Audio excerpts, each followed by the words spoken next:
vous retrouver dans son rendez-vous, votre émission Santé et Bien-être. Nous sommes ensemble comme chaque jour de la semaine jusqu'à 16h. Alors avant de retrouver dans quelques minutes notre invité, le docteur Laurent Benadiba, avec qui on fait le point sur les chirurgies et les interventions de l'intime chez la femme, c'est le moment du bon conseil du docteur Jimmy Mohamed. Alors aujourd'hui Jimmy, ça y est, c'est la période où on commence à faire des achats de Noël. C'est vrai que c'est un moment festif qu'on aime tous, mais vous souhaitez aussi nous parler aujourd'hui par contre du risque de blessure avec certains jouets, notamment les pistolets factices qu'on peut acheter pour les enfants. Exactement, c'est la période où on commence à acheter les cadeaux et donc à ce moment-là, mieux vaut éviter les armes factices. Ces jouets qui permettent de lancer des projectiles, ils paraissent finalement inoffensifs, mais ils peuvent blesser notamment les yeux et c'est la revue Pediatrics. Des chercheurs se sont inquiétés du hausse de ce type de blessures, notamment aux États-Unis. Pediatrics, donc une revue scientifique spécialisée dans tout ce qui est les problèmes pédiatriques médicaux. Il y a tant de blessures que ça, qu'est-ce qu'elle montre cette étude finalement ? Alors, entre 1996 et 2016, le nombre de blessures dues aux armes factices a diminué. Il est passé de 16 500 en 90 à 8 500 en 2016. Donc ça c'est plutôt pas mal.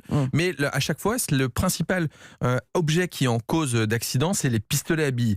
Ça touche plutôt les enfants de 6 à 12 ans en premier lieu, puis les enfants de 13 à 17 ans. Et évidemment, c'est une majorité de garçons qui sont concernés. D'accord. Et je crois que le risque, il est particulièrement dangereux pour les yeux. C'est le risque oculaire, exactement, vraiment, qui met en avant. Exactement. Le nombre d'accidents a baissé. En revanche, le nombre d'accidents oculaires, lui, a augmenté. Et le problème, c'est qu'il a augmenté de 50% sur une période. Et à ce moment-là, on sait que 22% de ces accidents vont nécessiter une hospitalisation. Et les blessures, elles peuvent être particulièrement graves. On parle d'abrasion de la cornée, d'hémorragie oculaire, de rupture du globe oculaire ou de présence de corps étranger.